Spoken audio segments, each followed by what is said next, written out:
Good afternoon. My name is Kevin Smith. I'm Deputy Director at the Hafen-Refer Museum of Anthropology. And it's my pleasure tonight to be able to introduce our speaker, Kurt Dombrowski, as our second Shepard Krech III lecturer through the Hafen-Refer Museum.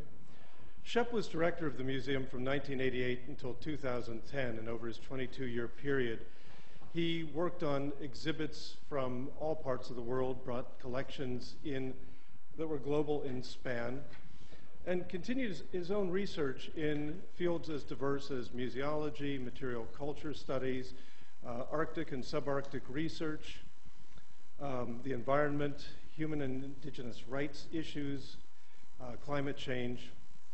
And that diversity was something that we wanted to honor with his series that we are developing through the museum as one of our endowed series. In trying to find a second speaker for this, we wanted to find someone who was equally as diverse in their training and in their career history, and also someone who works in a part of the world related to Shep's work and to the museum's 57-year commitment to work in the Arctic and the circumpolar region. Kurt Dombrowski certainly is that sort of person. When I asked Shep what he thought of this as a choice, he said Kirk would be the excellent choice for the second person in this series, that he had followed Kirk's career from a very early time and continues to be interested in it. Kirk got his BA at Notre Dame, he got his master's at, at Columbia, and did his doctoral research on Pentecostal movements in southeastern Alaskan Haida villages through City University of New York. His research projects, his books, his articles, his grants, his public policy papers, and others are really too long to enumerate. I would say, as a few pieces, he's journal editor for Dialectical Anthropology and co-editor of the Fourth World Rising series through the University of Nebraska.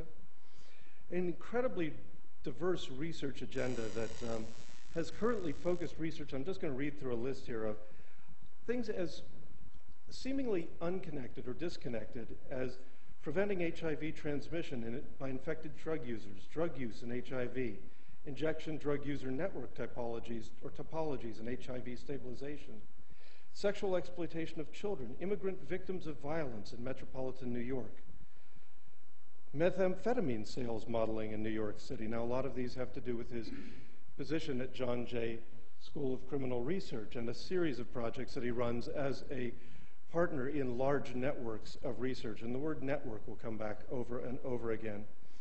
Impacts on minor offender cases in the Philadelphia courts, Okinawan ethnogenesis and anti-militarist action, Kwakiutl ethnogenesis, Alaskan indigenous land claims, and NSF-funded research on informal social networks in Labrador, which is the topic of his talk today, looking in particular at the NAIN Network Project.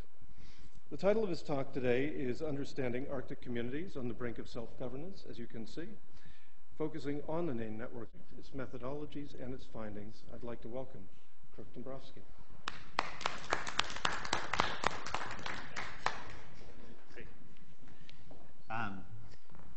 I'll wander a bit, but I'll start at the mic so we can keep it a little audible. I want to thank Kevin Smith and Geraldine Ducati and the Hafen-Refer Museum.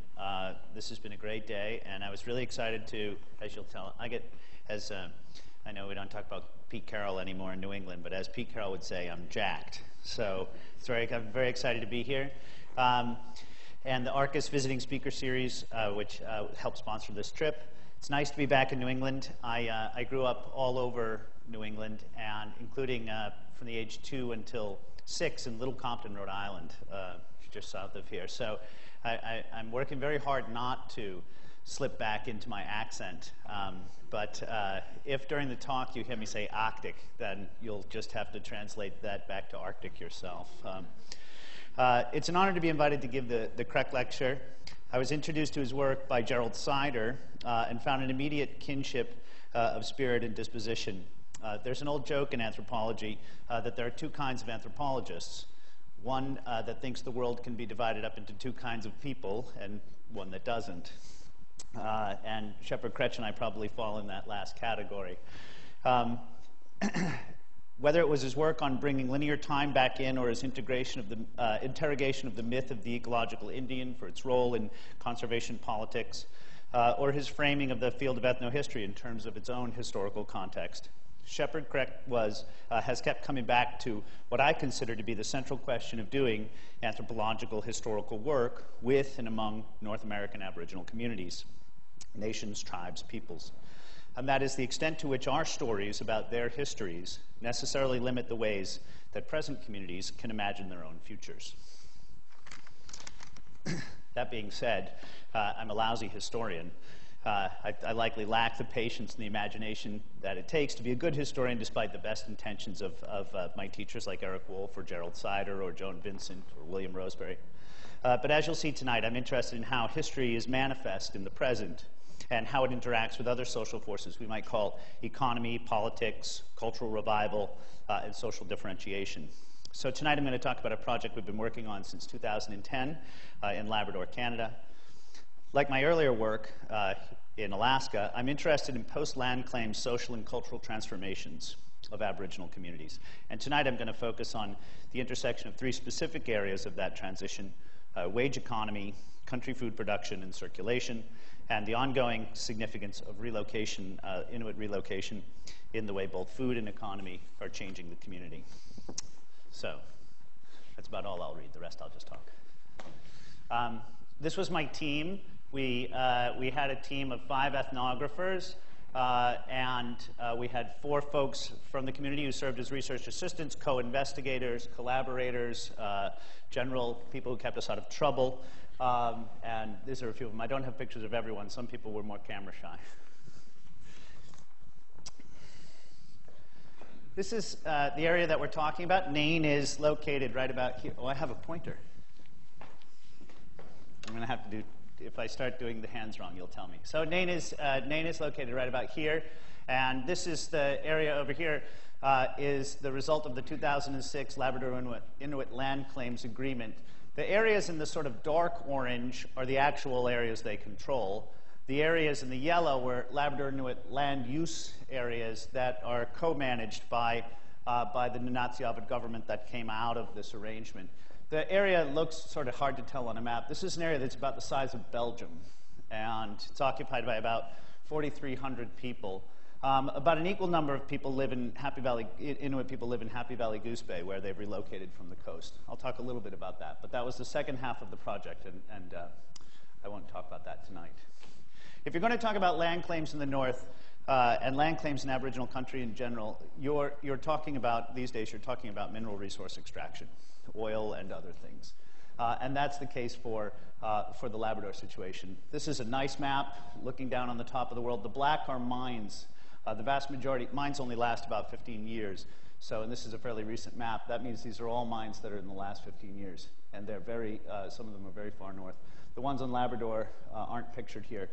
But they are pictured here. This is the Voisey's Bay nickel mine, the world's largest nickel mine. Nickel was discovered there in roughly 1993, and the Labrador Inuit land claims, which had been started in the 1970s, which was getting very little traction, got a tremendous amount of traction once the minerals were discovered. Very quickly, there was a recognition and a sort of indigenous autonomous zone on the level of Nunavut, more famous Nunavut further north, was put in place.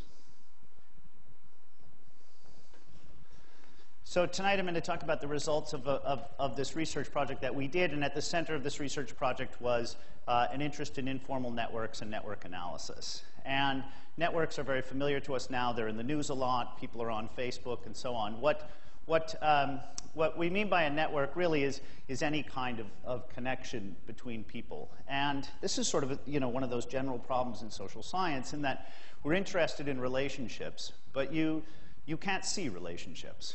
Right? You can see someone vote, but you can't see a voting trend. You can only see representations of a voting trend. And so network diagrams are a way of representing relationships that's a little bit different than the way we normally do that. It's a way of investigating and looking at them. And by a network, we can mean any kind of node and any kind of transaction or movement or relationship between them.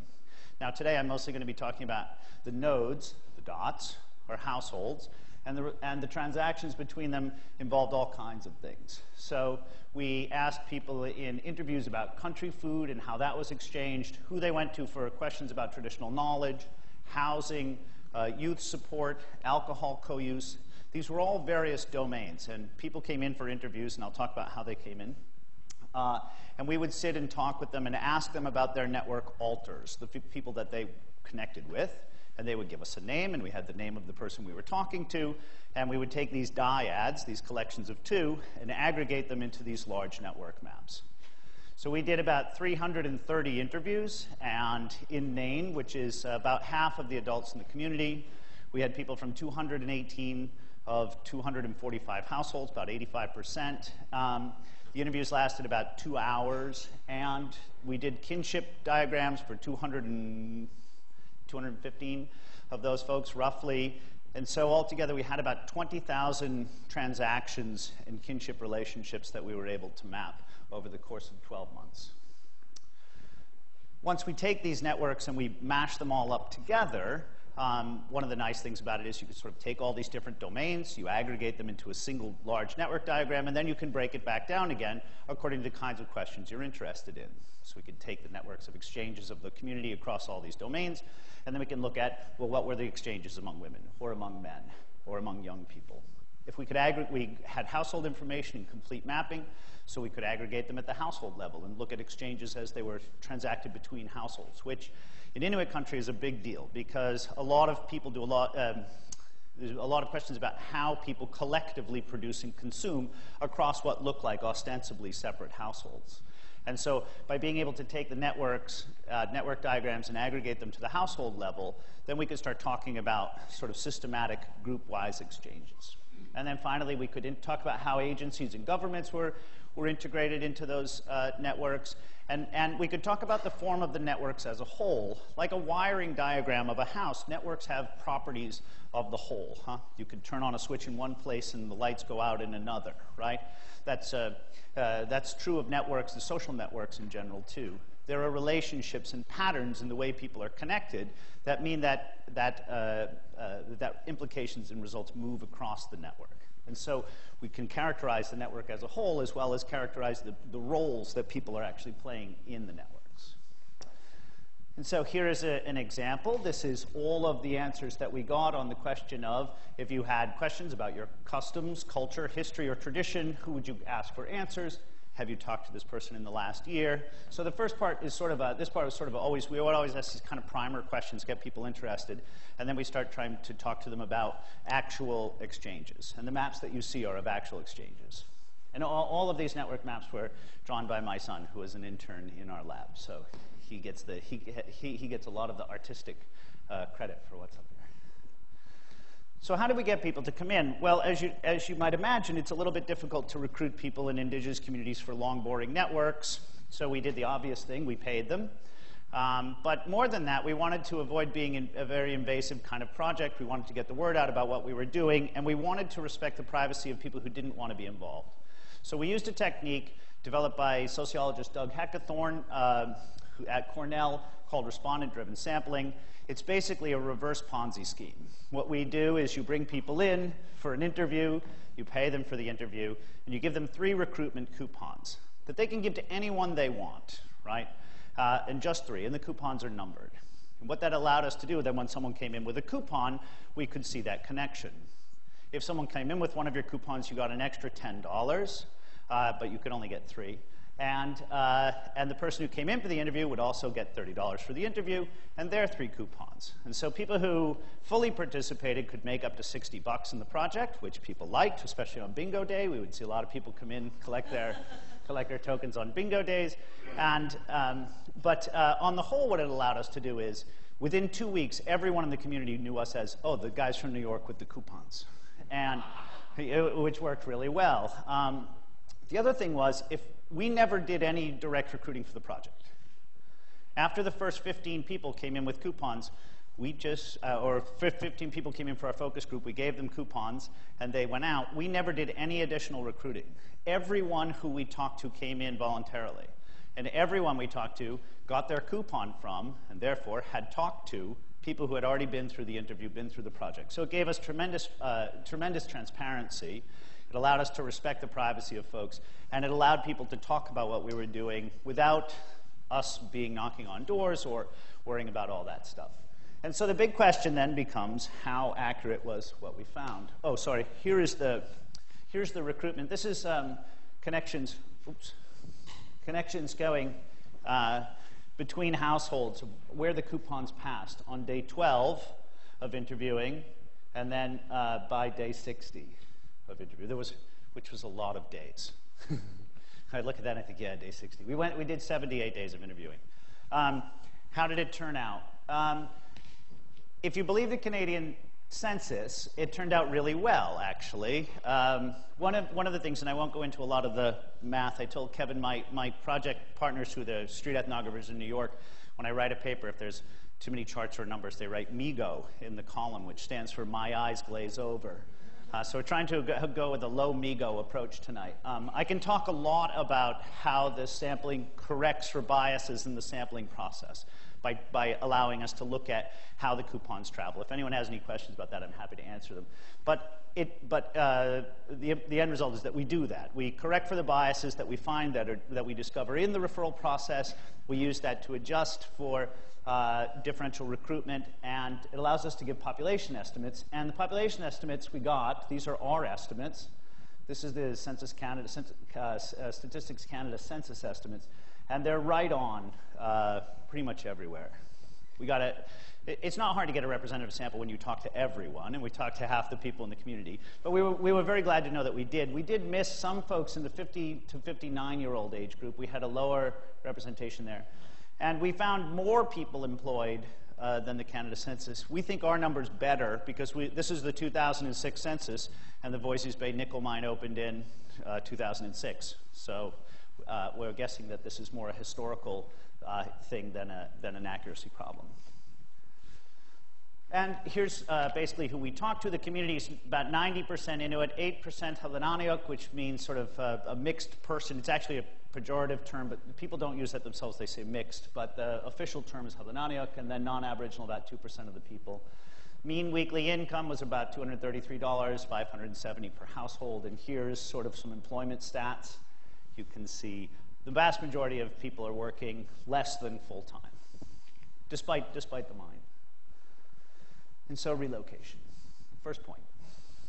The Inuit in Labrador, like Inuit all over the Arctic, were subject to a series of moderately forced, sometimes genuinely forced, but most of the time encouraged, as in we're shutting off your mail service, schools, and hospital, unless you relocate. They would encourage people to relocate. And so there were a number of relocations throughout Labrador that moved northern communities that had been formed by the Moravian missionaries.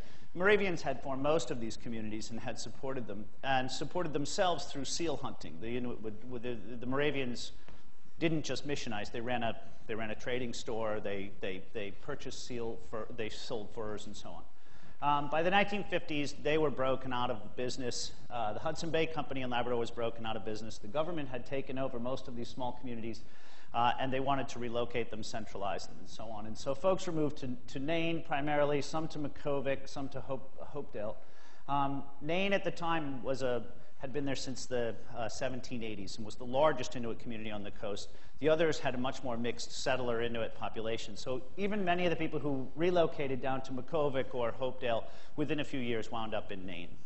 And so we wanted to look at the effects of these relocations and see if something was still going on today.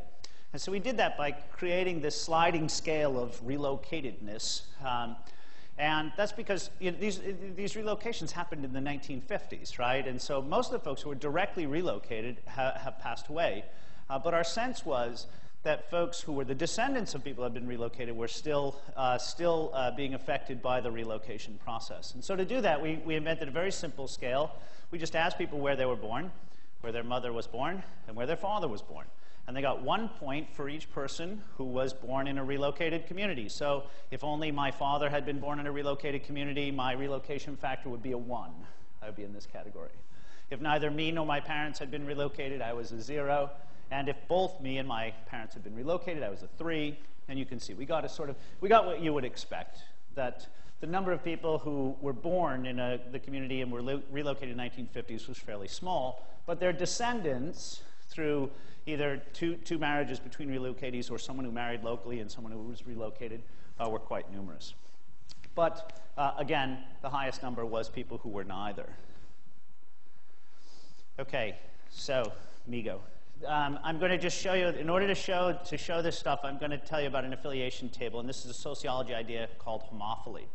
And all we're dealing in homophily is saying, we're looking for a measure that says how many of the people in your social circle are of the same group as you, and how many are from outside that group, and how does that compare with what we would expect if everyone were mixed. Okay, so it's a very simple kind of measure. We put a negative, it's a scale between -1, which means I prefer to affiliate with everyone. Everyone in my group prefers to affiliate with people outside the group. This is a sort of, if we did talked only to heterosexuals and asked them who they were married to, we would generally find majority, what we call heterophily, people affiliated with people of the opposite sex, right? And we call the people who affiliate entirely with people of their own group homophily. And so this homophily would be a 1, and heterophily would be a -1. And we can look at the groups on any groupings. We do by age, and you'll see I'll show a couple. Age, gender, and these kinds of things to say how well do people mix on the basis of age, gender, relocation status, above or beyond what we would expect from random mixing. And so there were some areas where we found very little, These are numbers, again, 0 means essentially random mixing, and a number that's 0.1 or like this is fairly small. It's not getting up towards 1, as you'll see with some of the others.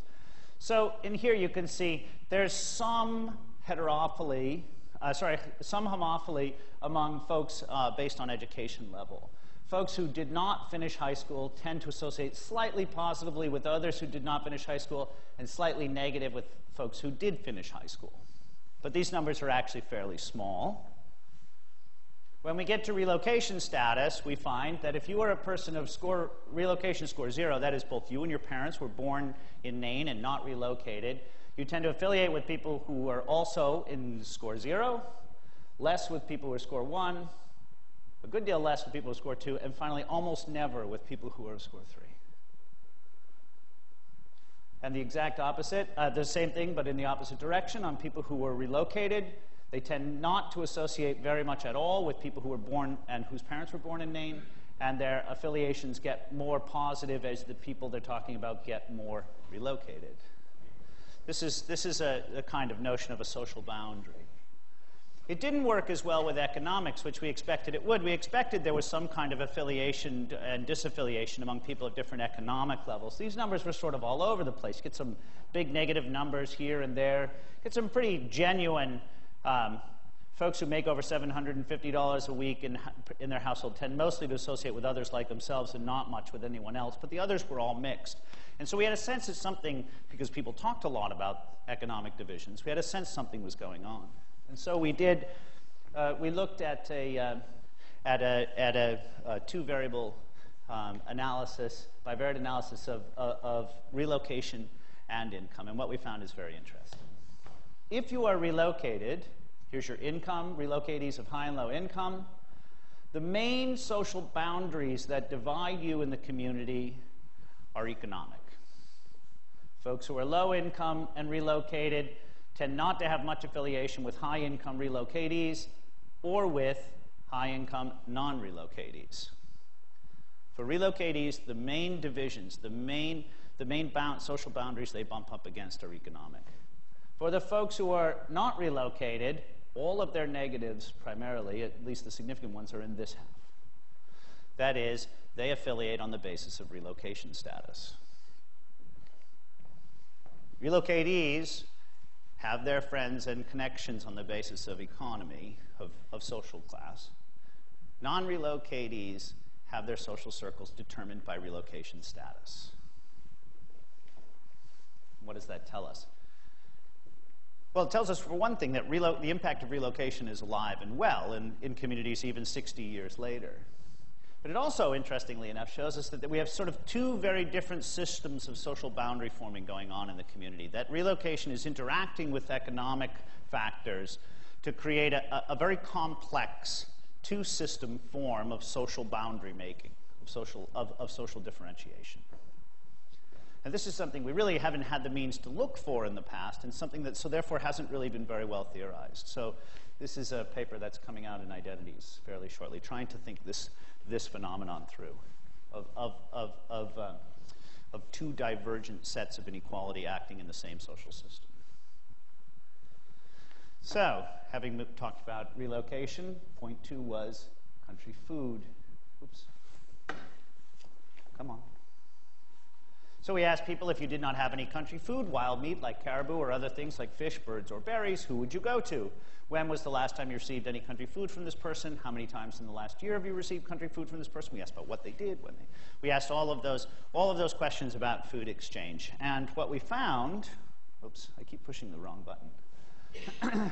What we found in general was that we found some sort of impact of this relocatee system in the country food system in terms of what people owned for equipment to go and get country food. That is skidoos, houses that were out on the land, boats.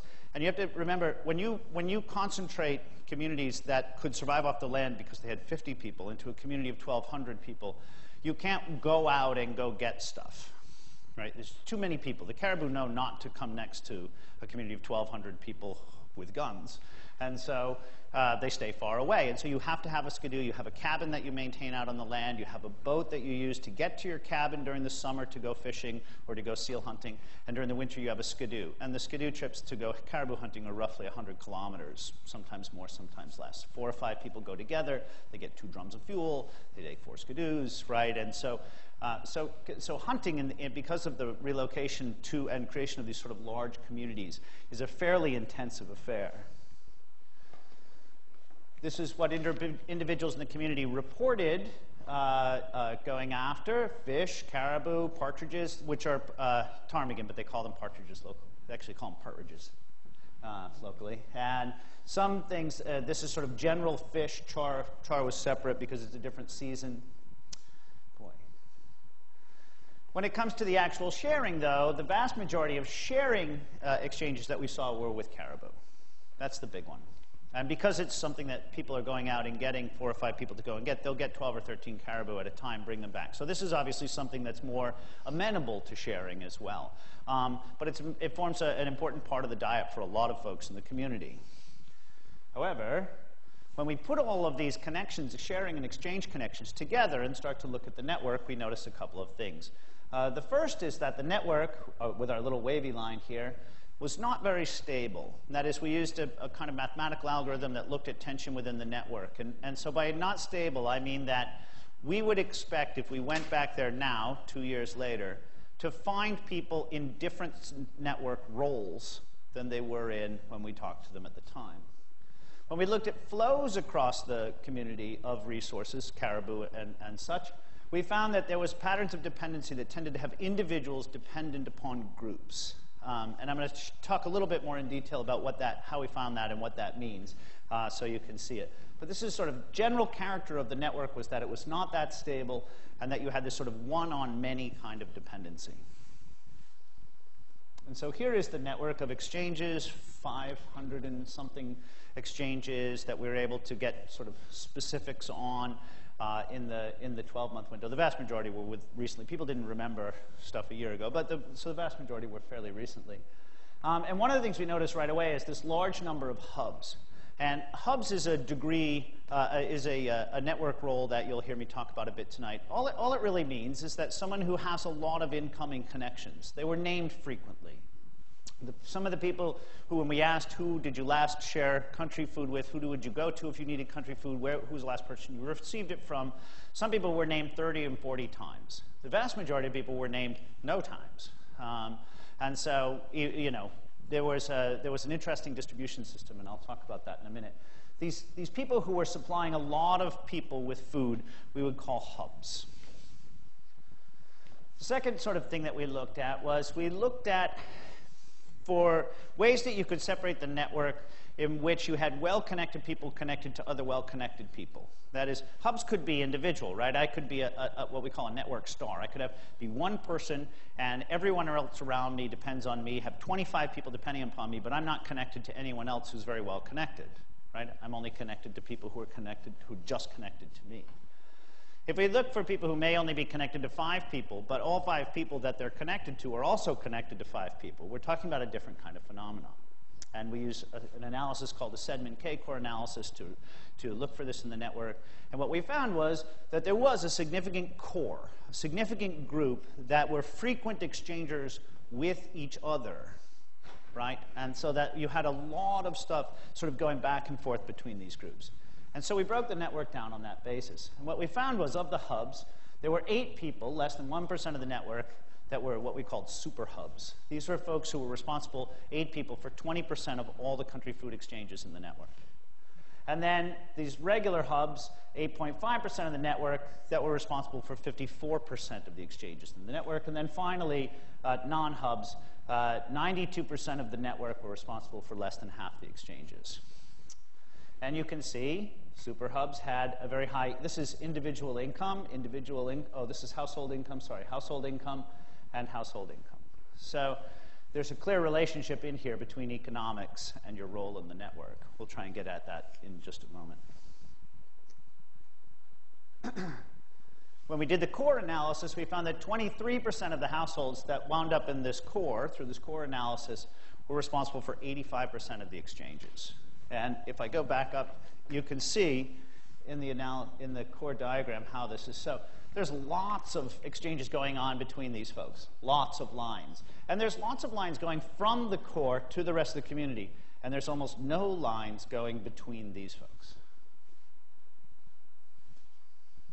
There's more than 2/3 of the households, this is households, more than 2/3 of the households in the network are not exchanging with each other, but rather receiving food down, with very few exchanges going on after that. So here was our core. Here's our folks on the margins. Less than 15% of the total exchanges are happening among marginal households, which make up more than 2/3 of the community. And so when we look at the country food network, what we're talking about is essentially what economists, in the Reagan era anyway, referred to as a trickle-down economy. And that is that the vast majority of economic activity is happening within a small group that's circulating amongst themselves, and any resources that leave that core tend to be consumed and not recirculated. This is the sort of classic trickle-down model, and it's a little interesting to find sort of the big critique of Reaganomics happening in the country food network of a small Inuit village, but there it was. So some thoughts about country food. Oh, I should say before I go on, we did a lot of ethnography. We did a lot of open-ended interviewing beyond the network stuff. And all these photographs were part of a photo voice project that we did. We brought 10 digital cameras with us, and we gave them out to folks and asked them, gave them a sort of small roster, shoot a picture of something that you think people don't know about your community, shoot a picture of something that makes you laugh, shoot a picture of your favorite thing in the community, your least favorite thing, and then ask them to come back and talk to us about those photographs, and then they got to keep the camera. That was our exchange. So a lot of those, so we gave out, I think, 10 cameras, and I think we got 8 back, 2 not from people we gave them to who had purchased a camera but wanted to come in. They felt obligated. Cameras were kind of, someone offered to sell me a camera, but we got, things moved around. And we asked them for about 20 pictures, but of course some people came in with 600 pictures. And so all the photographs that you see are taken by people there. Sort of everything I've shown so far. So. There were some of them were really fabulous. Some of them were just okay, but some of them were a lot of pictures of dogs, but that was okay.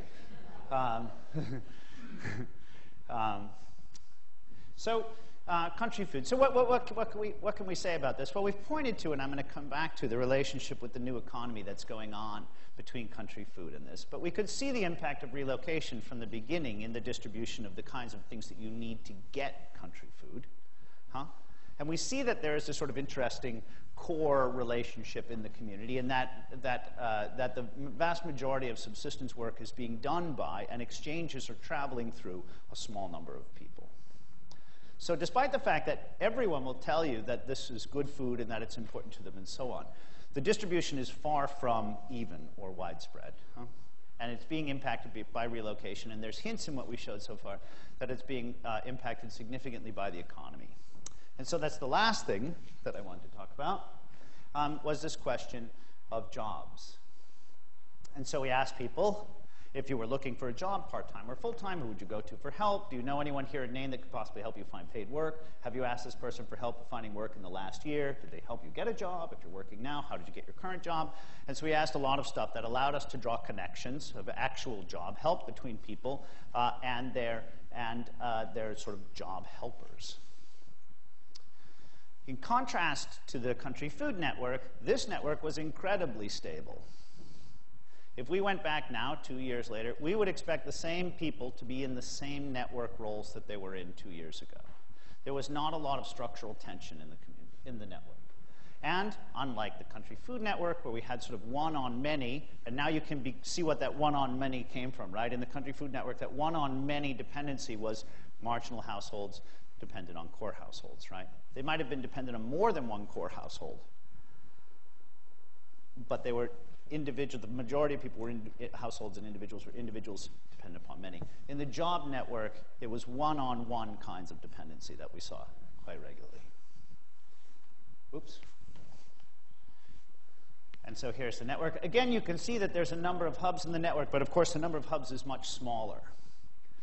And the hubs themselves were separated from each other. When we did a Sedman K-core analysis of this network compared to the one that we just did, we found 2 people in a core. The other one had a huge, 23%, which looked like a small. You think, oh wow, only 20% of the community is doing most of the exchanging is in this core. Here there were 2 people in a core, and that's because the vast majority of these people who are hubs in the job networks are not connected to each other for work, but rather have a whole set of individuals that are dependent upon them for work. Right? That's that one-on-one dependency. And usually what we're looking at is if you're not working, you're dependent upon one patron, not several. And so what did we find in the analysis? Well, when we looked at these hubs, and again, there were a larger number of hubs than there would have been people in the core. Those are 2 different things. But when we looked at the hubs, we found overall they had higher income and education, not surprising. Only 8% of the hubs had any connection with the relocation. And relocated people with some relocation connection made up 2/3 of the community. We found that hubs often served as brokers. They have an average individual weekly income of almost $600, nearly twice the average in Maine. 92 of these hubs were employed full-time. 54% were non-Inuit, and 41% were women. 54% were non-Inuit, and Inuit make up 92% of the community. Brokers are people who may not themselves be particularly significant, but they have at least one really good connection upstream from them that they connect people to. Classic brokerage role. I may not be able to connect you with a job, but I'm the one person you know who can connect you with someone who can connect you with a job. So it's slightly less, slightly more abstract concept. But brokers, people who connect people with resources they cannot access themselves, 25% of them had a relocation history. They also had a higher than average weekly income, though not as high. 80% of them were employed full-time. 45% were non-Inuit.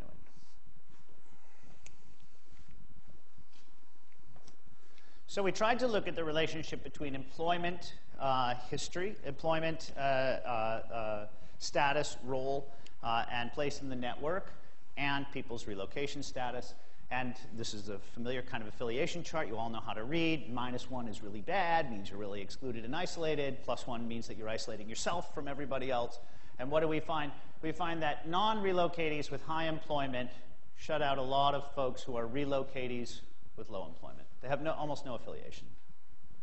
And folks who are relocatees with low employment reciprocally have very little affiliation with non-relocatees with high employment. So right at the middle of the job network, you find the same kind of social boundary we were talking about before. With income, it also applies with jobs and brokerage. People with a relocation history are themselves very socially isolated when it comes to both sides of the economy, both jobs and the actual income they produce. And sort of interestingly, this is the oddball here. Relocatees with high employment also had a lot of sort of negative connection with themselves, which is funny. What we take that to mean is there's a lot of work that's been done, John Kennedy and so on, that talks about the sort of this Inuit ethic about sharing resources. And so what we think this is an artifact of is these relocatees with high employment, folks who were relocated and have a job, really in our network study tried to connect us with people who needed the money for an interview. So they weren't bringing in folks who they were like themselves. They were actually using their coupons and trying to bring people in for interviews who they thought needed the money, which was very interesting. It sort of shows up here in this corner of them isolating, differentiating from themselves, which we didn't find in any other realm, but we did find in the jobs and income realm. So that kind of ethic is still alive, but in the high employment only. So what does that tell us about the economy? Well, it presents a very difficult picture for relocatees who are low employment, low income. As we saw from the earlier chart, these folks tend to be associated mainly with people of the same income level, regardless of relocation status. If you're a non-relocatee and you're of low employment or low income, your social connections tend to be determined primarily by issues of relocation, which means you will have people, most of your people you affiliate will be non-relocatees regardless of economic level. So if you are a non-relocatee and you're low income and low employment, you're very likely to know someone who is higher income and high employment. If you're a relocatee and you're low income, low employment, you're likely only to know other people, regardless of relocation status, who are low income, low employment. So the folks who are low income and low employment are not all the same in their ability to access jobs, income, and people with jobs and income, these brokers. So if you're a non-relocated, low-income person and you lose one of your job connections, there's likely to be someone else in your social circle you can turn to. If you're relocating and you're low income, low employment, and you lose that one person you might know who could get you a job, you're likely to find yourself with no other options. So sort of not all people in Nain were poor in the same way.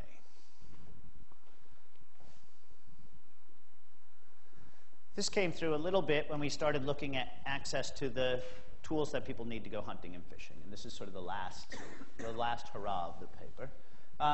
When we looked at, in general, people's access, we found that the vast majority had little or no access to these kinds of things. People did not have wide access to Skidoos. And again, we chose a factor here where we asked people, do you own one? Do you have a regular access to one through a relative? Do you have occasional access to one through friend or anyone else? Or do you have no access at all? And this allowed us to get at and to think about informal forms of sharing and take into account the fact that lack of ownership didn't mean that you didn't get one. And we had this sort of sliding scale. And so people could be anywhere in their access from a 0 to a 6, which means there's 7 categories. I always make a mistake and say there's 6 categories because the highest is a 6. But actually there's 7 categories of ownership or of access. And we tried to take a look and correlate this level of access, employment income, and these kinds of things with the network diagram that we had for country food. So this is an attempt in this diagram to talk about what is the relationship between people in the country food network and their role in the economy and their access to the kinds of things that you need to go out and get stuff. Well, what we found was there was a statistically significant between your role, hubness, your centrality in the network, and your income, or your household income, or your employment status. You know, the effect size wasn't huge, but it was there, and it was highly significant. Folks with higher income and higher employment are likely to be more important in the country food network. They're likely to have more people dependent upon them for country food. But for subsistence factor, the correlations were negative. Folks who are more likely to have people depend on them for country food in the network, it was not because they had greater access to tools or cabins or boats. In fact, it was the opposite. The folks who were at the center of those sort of sharing networks, maybe not the super hubs who were the giant producers, but the folks who were recirculating a lot of food were not doing it because they had better access to going out and getting it. They were circulating it because they had more money. So what did that last table mean? It means that people with higher income can be counted on to share more. It's not a huge surprise. It turns out that in Inuit country, like in other places in the world, the people who do most of the sharing of food and other things are the people who can afford to. And the folks who did not wind up as centers of recirculation for folks in the community were the people who tended to consume what it was they got because they lacked the employment or whatever. It was not, and this is sort of, for folks outside, when you tell them, these kinds of things, they go, well, of course. But in Inuit ethnography, there's a lot of big questions right now about what access to country food and that kind of stuff means for the traditional country food networks. What it means from what we saw was that the circulation of foods is dependent upon the ability of people in the community to be able to afford to circulate them, not on their ability to be able to afford to go and get them.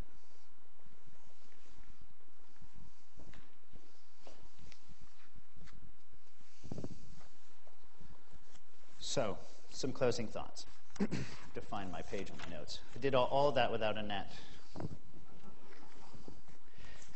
I'll just read the conclusions. I open with the idea that the stories that we tell about ourselves both make possible some futures and limit others. This is a crucial lesson I took from Shepard Krech in reading his book about the mythology and history of the ecological Indian in my first year of graduate school. I want to close by making what I think is a related point.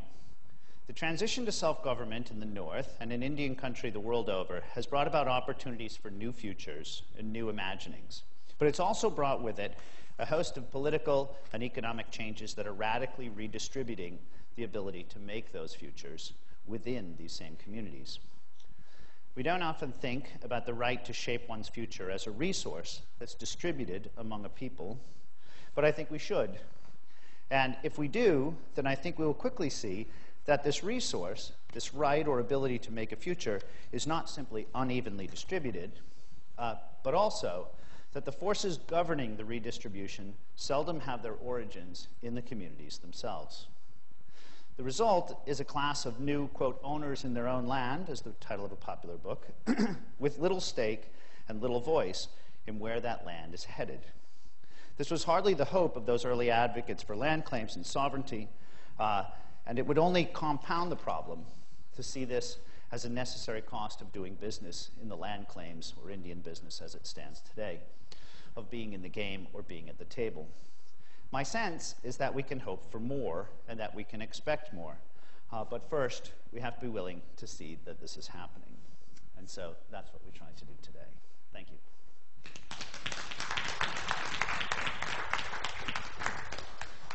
This is the plane I rode in with lots of food on it. Second half of the project is in Happy Valley Goose Bay. These are just some preliminary networks on housing, domestic violence assistance, and country food in the bigger community, 9,000 people, where the Inuit relocate to. So that's our next task, is to say, how do people rebuild networks, or do they, when they leave the community because they can't afford to stay there anymore? Thanks. Any questions? Are there questions?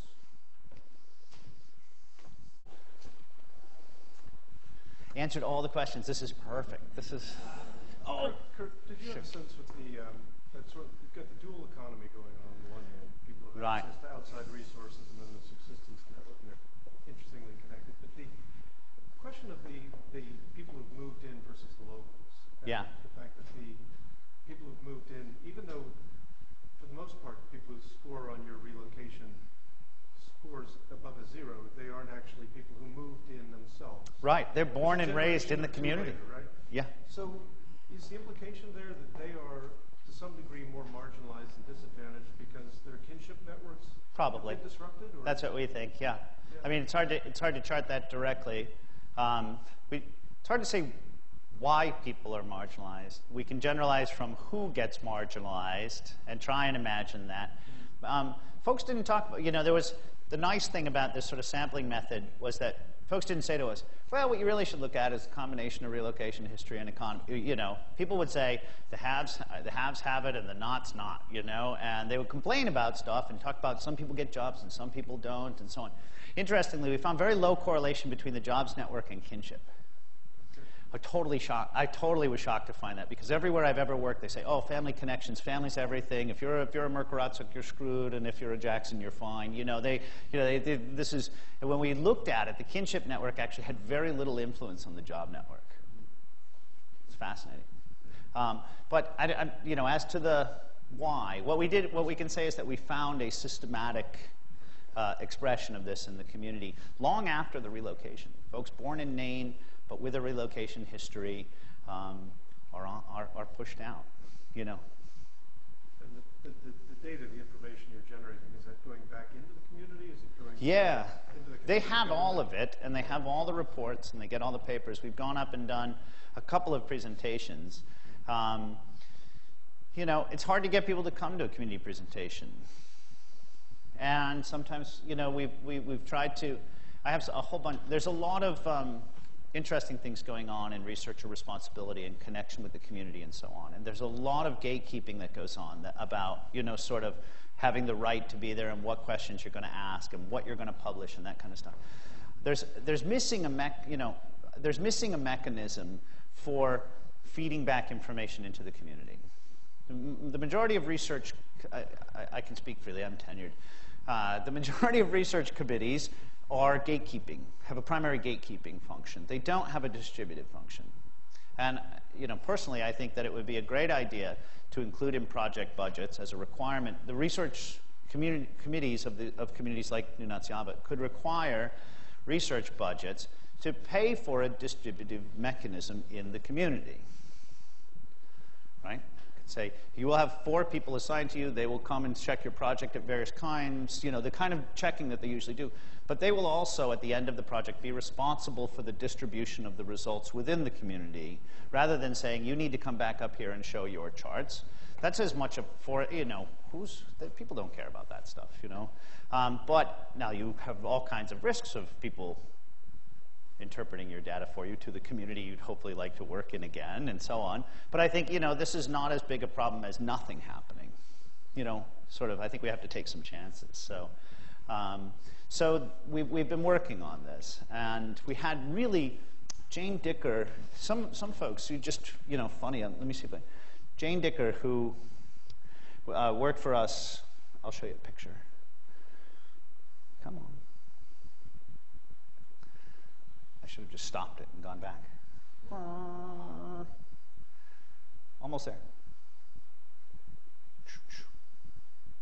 In the top center, Jane Dicker, high school education, terrible boyfriend, show up for work 1 every 3 days. Probably the best natural sociologist I ever met. She took one look at any of these sort of toy network diagrams and was like, oh, why are you asking people? I can draw the whole thing for the whole community. And she could have. I mean, by the time we were done with the research, we realized we should have just asked Jane. She should have just drawn the whole thing. We could have gone home in 2 weeks, given her the $80,000 it would have cost us to do it, So, tremendous local talent to do this kind of stuff, if you can just get them in a position to do that kind of stuff. We tried to get her to take a research job with someone I knew who was looking for a research assistant in another Aboriginal community in Canada, because she really needed to get out of this community. But she didn't want to do it. In the end, she did want to do it, and then she didn't want to do it, and it just never happens. I saw her first. I'm sorry, is that okay? Because Kevin, it totally interrupted her, and I don't want it to happen again. Sorry, go ahead. That's okay. You started to touch on some of this. I was just curious about, I'm familiar with some of the work that came out of your doctoral work in Alaska. Oh, yeah. And I was really interested in social network analysis and this sort of quantitative dimension of this research project. And partly my interest stemmed from the research politics in Canada. Yeah. And wondering how much some of the institutions helped to shape and define the goals of your project. They were pretty good. Yeah, we had Fran. I met Fran through Carol Bryce Bennett, who's done a tremendous amount of work in the North. She's not an anthropologist. She's probably not very well known, but done just fabulous work. And she connected me with Fran, and I actually lived at Fran's house. Fran used to be the president of the Labrador Inuit Association at one point in time, and got totally, first woman president of it, got totally sick of it, threw it all away and everything, but she was a player. At one point, anyway, she was a player. And she ran the Ohalahati Center, which was the local radio station, and so on. And so she really helped us know how to do things and to get to the community, even while satisfying the requirements of the research committee. And the research committee was fine. I mean, it's tough. There's a lot of gatekeeping that goes on anywhere. But they were pretty good, and they would tell us what we needed to do, and we would do it, and then they would say okay. And that's you know, as much as you can ask for out of a bureaucracy. So this went fairly smoothly in that way. We held 3 focus groups to decide on the topic. So I went in there from my work in Alaska interested in subsistence, jobs, the things I talked about today. And they said, good, that's great, ask about domestic, they had told us to ask about things that we never would have asked about. Who do people go to for domestic violence referrals? Okay. That's a hard thing to ask about, you know. We'll put that last, you know. And ask about the situation for young people in the community. Ask about men's domestic violence experiences and who they talk to, because there was a lot of sense that men were involved in these situations and were talking to people, but nobody knew who. They added housing. We weren't going to ask people who they go to for housing, but people move around all the time. Just wasn't things that weren't on my radar. And so the focus groups, I think, put in about half of the networks that we wound up asking about. And that was great. And that really, I think, helped make it a little more responsive to local conditions. So that, if you're going to do the project, was a project like this is really, I think, a great first step. And it wasn't that hard to organize. And then the respondent-driven sampling really was fantastic, because people who didn't want to see us didn't. And by the end, there were these coupons going around the community, and people really, you know, there are some people who don't like outsiders coming and asking anything about a community, and I don't blame them. But there were lots of people who had talked to us, you know, who could then say, well, that's not what they're doing, you know. And so, because so many people were talking to people who were coming through and talking about it, we got a lot of community understanding of the project, even if there were still people who said, I'm never talking to those guys, you know. And that worked out okay. It turns out those people who didn't want to talk to us were fairly evenly statistically distributed, so we worked out okay. they were an independent variable, so that was okay. So, yeah, sorry, here. My question was in terms of those who were unemployed. Yeah. Is there a similar setup here in Labrador compared to, let's say, Alaska Native Corporation that supplements them or gives them Sure. a living supplement? No, not really. You know, the Voisey's Bay paid, so Voisey's Bay a little bit. Voisey's Bay had in Canada, and I've written about this, I'm happy to share publications that do go into it in more detail, but you have to, before you get a land claims, before the government will sign a land claims, you have to produce an impact benefit agreement in Canada, which means that you have to actually already have the deal written out with the people who are going to develop whatever resource it is before you can get your land claim signed. Just in case there was going to be no, you know, we worry about transparency, about the robbing of the North. It's perfectly transparent. They put it in law that you have to sign up to be robbed in order to get your land claims through. And so there was this impact benefit agreement was signed. They got $125 million in cash, which is peanuts. They said Voisey's Bay spent $1 billion to build the mine in the first year. They grossed $3 billion in the first year. So $125,000 to pay off the Inuit was like nothing.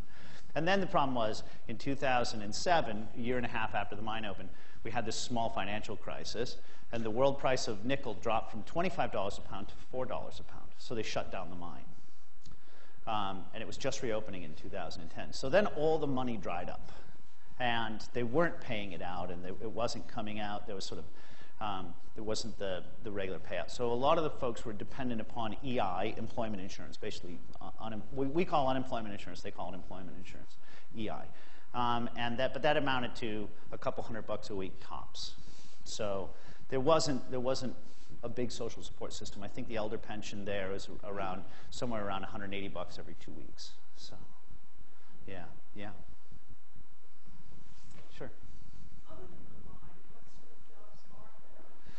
Government jobs now, because there is this, the new Nazi government then built a building and hired a director of this and a director of that, and a assistant director of this and assistant director, and so there's a very big bureaucracy and a very big support staff.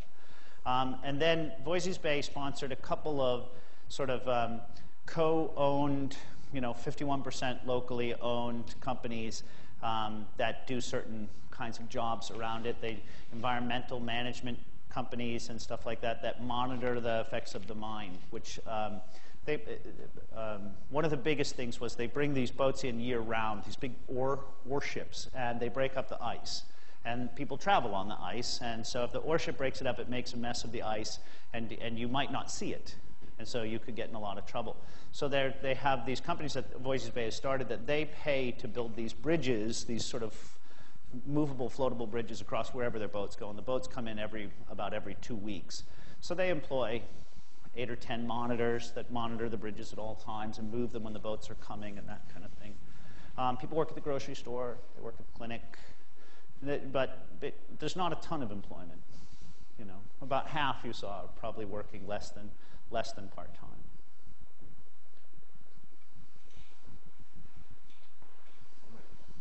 I want to thank you, Kurt. Yeah. No, thank you very much. This was a lot of fun. Thank you.